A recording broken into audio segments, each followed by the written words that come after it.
Great. This does show us marked that we're live on both of our platforms, YouTube and Facebook. So I will take a second to double check that that is accurate and maybe give it a couple of minutes to notify our followers and those that are interested in our broadcast today to join us and be a part of this exchange.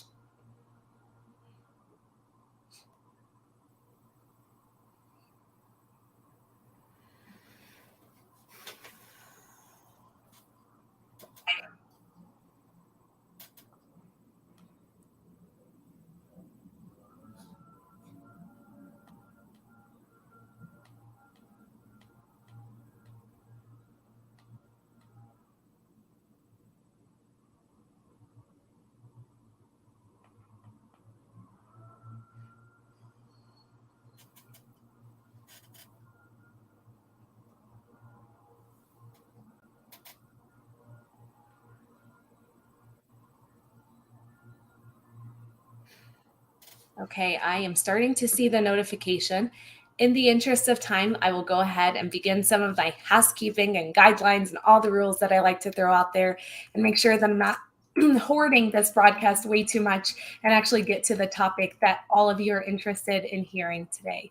Now, welcome to our live broadcast. If this is your very first time on our Facebook page or YouTube channel, I want to invite you to not only like our Facebook page and follow, but also subscribe to our YouTube channel. Doing so will allow you to get alerted when we go live or post content into the future. And it's just a great way in the age of so much information overload to be alerted of those things that are most important to you.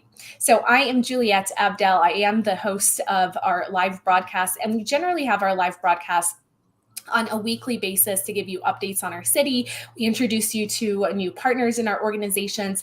And every now and then, we also use this platform for our candidate virtual interviews. And depending on the type of candidates that we have or the election that we have, we either will do in-person and virtual, or strictly in person. So it's kind of a little bit all over the place. I do want to thank you all for continuing to engage with us. This is a program of our Government Affairs Committee, and at their guidance and encouragement, we decided to take up sharing more with you all about our Highland Hills election that's coming up on Tuesday, May the 2nd.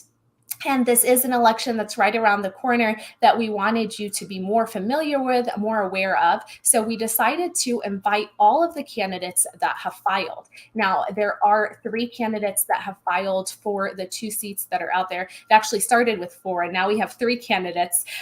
All 3 were invited. 2 of them did accept to be with us today. So we are starting with Paul. And Paul, thank you so much for being on here today, this morning with us. Thank you, Juliette, and thank you for having me today. I do appreciate the opportunity to be able to speak with everybody about the platform. Absolutely. So Paul is our very first interview here at 11 a.m. We'll have a second one around 4 p.m. One of the things that I do want to emphasize for all of you that are tuned in, whether you're watching this now, later on a weekend, or even evening, thank you for engaging and tuning in. I want you to also hit the share button so others in your network can see that we're live, can also gain from this resource and maybe get up to speed on some of these candidates. This link is included for you directly in the comment section. And what it will do is take you directly to a page that highlights the process of the Highland Hills ballot election. So we've had a lot of questions once we posted out about these forums, about where to go for Dropbox information, how do I turn this in, will they be mailed to us, etc. And so we've connected with our Highland Hills district, gained that information, and we do have that posted to you as a resource. So if you have those questions, please go to that link that's in our comment section. There you'll be able to access all that information. Note the date of Tuesday, May 2nd, because it is an important date. And of course, we'll invite you at the very end to capture some of the contact information and campaign information so you can learn more about the candidates. The way that this virtual interview will work is that we will open up with an opening statement from our candidate that's with us. We'll then move into some rapid fire questions with them, which basically means that they'll have about a minute or so, about a minute and a half to answer each of the questions that we prepare and share with them. These questions have not been shared with the candidates at all. So they are completely new to them. They only hear them at the same time that you are hearing it on this broadcast. And often we get asked, are you sharing that? Do they have that in advance? The answer is no. It is complete element of surprise. And everyone that has joined me that's been a candidate has always told me that I'm one of the few that does it this way. So we do that to be unbiased, and we want those candid feedback from our candidates. Now, I've delved into this way too much, and I do want to turn this over to our candidates to share with us his opening statement or opening remark. Paul, I'll have you have the floor now. Hi, thank you again. So, to everyone, my name is Paul Page. As you know, because you tuned into the broadcast, I'm running for one of the 2 open board seats on the Highland Hills Park and Recreation District Board of Directors. Basically, for those of you that don't know, and this is what I found out during the last election, is if you're watching, you probably live in the Highland Hills Park District and you may not know it. The district was created in 1955 and it serves about 130,000 residents. An interesting fact is that that's actually more residents than the city of Westminster. And it services about 5 different cities within that. We're at the west end of the Adams County itself, the far west end. So again, thank you for tuning in to learn about me. Running for the board for a simple reason, and it's to just keep Highland Hills affordable for everyone. The way that I plan on doing that is controlling asset sales, which was a problem in the past, getting competitive contracts for any work that's being done in the district, and also making sure that the assets that the district has are maintained at their highest level of quality for longevity, and that's for future use for all generations. So it's a pretty simple platform.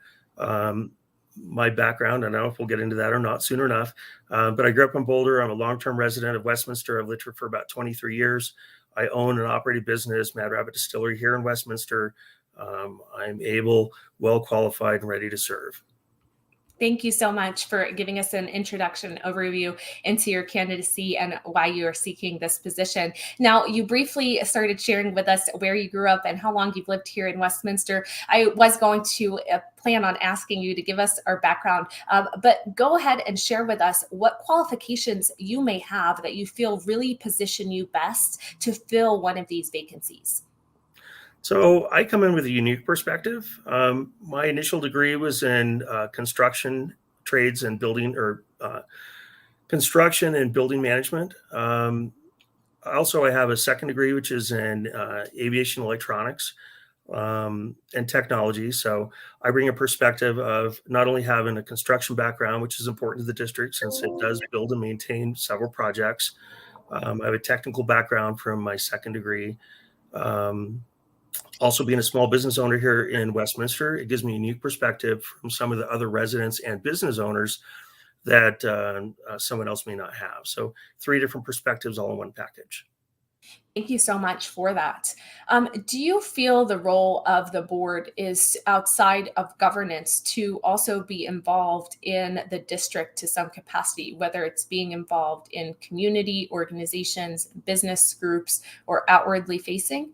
Absolutely. I think that the board isn't just the hidden face that's back behind a podium that's giving a blessing for financial decisions, which is an important part of the board.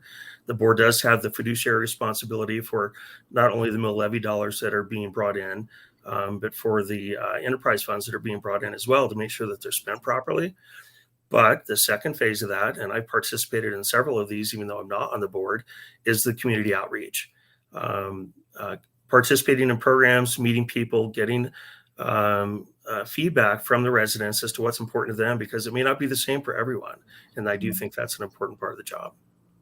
You shared in your answer, which leads me to this next question, and that was the importance of overseeing some of the mill levy and where the dollars go and toward what projects. Recently, Highland Hills released their 2022 report that captured some of the highlights for the district, from programs, events, to even capital projects. What were some of those capital projects that maybe they have been completing or looking at that you would like to highlight or you see as contributing positively to the district?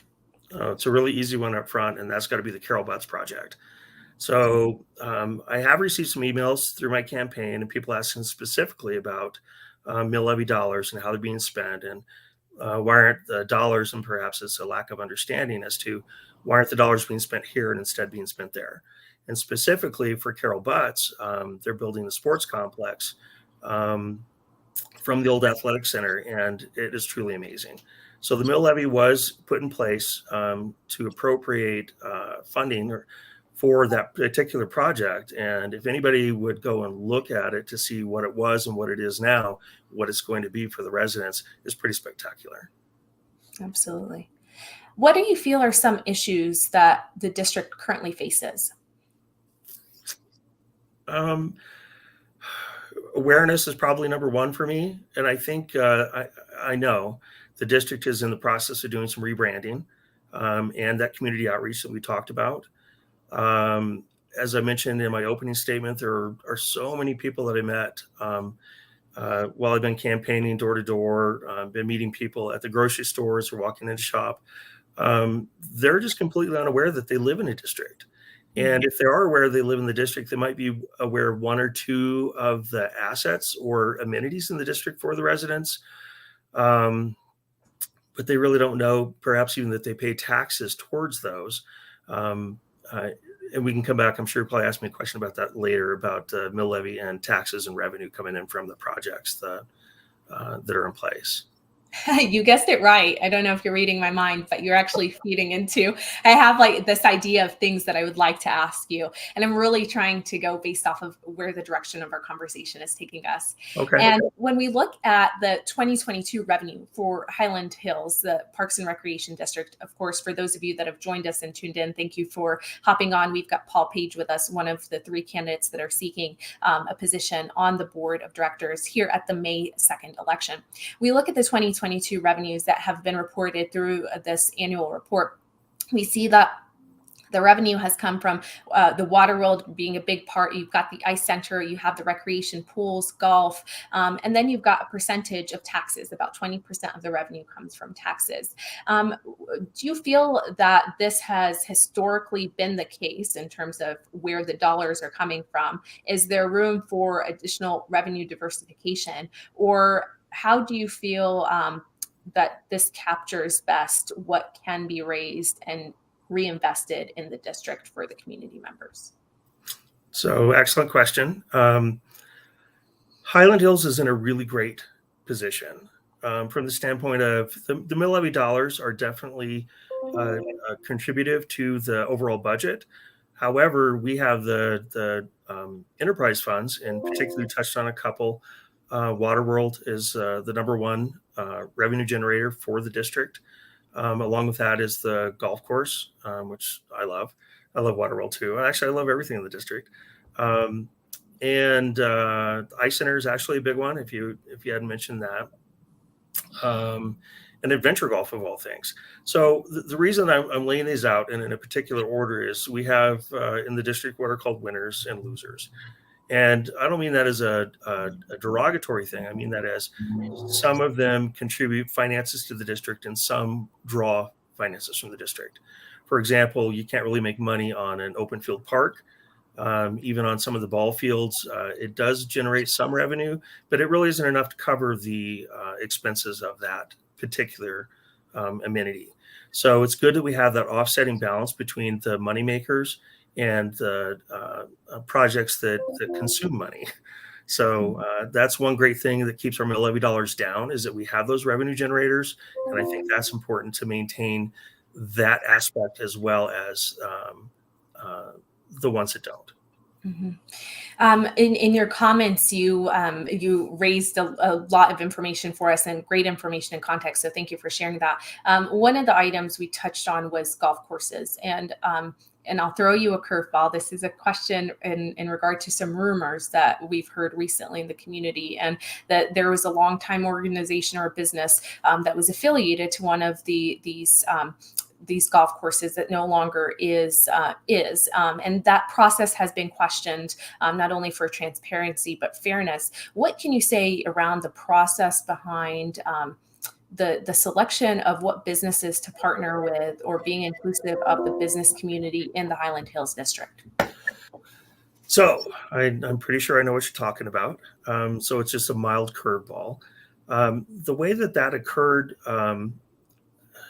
there are several contracts in the district, and there's also IGAs, intergovernmental agreements within the district. The one in particular that you're talking about, there were two contracts that were similar in nature, but they weren't kindred in the development of the contracts. So as leases were coming up, I believe that those were all reviewed and put out for bid for people that either wanted to come in for an opportunity or remain in a space that was an existing opportunity. Um, and again, those contracts were brought more to parity. So I know one of the businesses decided to stay and one of them decided to leave. Um, Again, as it was put out for contract, I believe that one of the options was for the district to take over that property directly, which they did. And frankly, from what I can tell, and I've been there several times, it's working out really well for the district. Mhm. Thank you for answering that. I know that that has been something that's been heard over the last several months consistently. This next question comes to you mainly from this approach in our community and even across the state of Colorado of conservation efforts related to water use and even sustainability. What do you feel have been efforts regarding environmental sustainability that Hyland Hills maybe has already been implementing or maybe can begin to look at implementing to address some of those concerns? Um, I do believe it's an important topic of conversation. I know that in particular, one of the biggest water users is the golf course. That is a Colorado hotspot. It's a hot button for us in Colorado and for where all of our water is diverted to. Um, I also know that the particular project we're talking about, so the golf course, is watered by well water. So, and they also use reclaimed water, which I think is really important also. Um, that's in agreement with the city of Westminster. So, watching out for the resources. You can't really do zero scaping on a golf course. I guess you could, and that actually brings up a good segue. Some of the ball fields that I've been reached out to from some concerned citizens um, are tough. They're in rough shape. But I know that one of the reasons is drainage. So they're working on drainage issues. That reclaimed water and the sustainability of that water. Um, and in addition to that, looking for other resources. And I don't want to say, but perhaps, there's a lot of football stadiums that use artificial grass instead of real grass. So maybe that would be an option too. So I know it's important. I think it's important. I think it's worth looking into. And we'll see where it goes. Thank you so much for that answer. And thank you for all the answers that you've been giving along the way. We've had various folks that have hopped on giving us good morning notes, like our past chairman, our current chairman as well in the business community. Thank you both for tuning in, and several others that have hopped on and off with us. And this is designed to be quick and a short introduction into our candidates. So believe it or not, I promised Paul that I would ask him about 5 questions or so. I think we've even asked a little bit more. And the next thing that I would like to ask you is the ways that people can find out more about you and your candidacy. So what I'd like is that they're interested after this interview that we've had together, and then can go and actually do more of a deep dive on who you are and get more context around some of those priority issues and priority areas that you are campaigning for. Perfect. So the easiest way is to go to my website. It's bestforhighlandhills.com. That's spelled out for. They can learn about me as a candidate. They can learn about my history. I actually recently put a blog on so that emails that I've been receiving, I've actually been sharing those emails and my answers on the site, on the blog page. Anybody's welcome to go there and take a look at that. It's full transparency there. So I'm also answering phone calls. You can get my number off of the Hyland Hills website. It's hylandhills.org. My other contact information is probably on. You can contact me through the page on the website as well. Excellent. Well, thank you so much, Paul, for being on here with us. Were there closing remarks that you wanted to share with our viewers or listeners? I think I've touched on most everything. I don't have a prepared statement, but I think it's important for somebody in the district to know that they're in the district, as I mentioned before. My last campaign was all about getting that message out to people. I'm glad that this election is all mail-in so that people that may not have known are going to receive a ballot in the mail. And I'm hoping that that's bringing up questions of why did I receive this, and who are the candidates, and people doing research like this watching. And just know that if I am elected, my goals is to keep Highland Hills affordable for everyone and to maintain the assets in their top quality condition. So thank you all for your time. I do appreciate the interview. Absolutely. Well, thank you, Paul, again, for running for this position. And of course, sharing more about yourself in the process that we look forward to seeing and seeing how the turnout is after May 2nd and going from there. But I so appreciate the time that you've taken to be on here and speak to our businesses and speak to our community. It does show in volumes your interest in actually being out there and communicating with all members of our community when you do accept these invitations and show up for interviews. So I appreciate you. Stay on with me as I close out. Thank you all for being a part of our broadcast. Please make sure that you hit the share button on this video so others see it in your network. We will be back on here at 4 p.m. with our second candidates to interview as well. So be sure to hop back on to us later on today and hold on to your ballots and turn them in. All the location information about the elections can be found in the link that we've included in the chat section for you. Flashed it on the screen before, flashing it on the screen right now. Have a beautiful rest of your day. Thank you.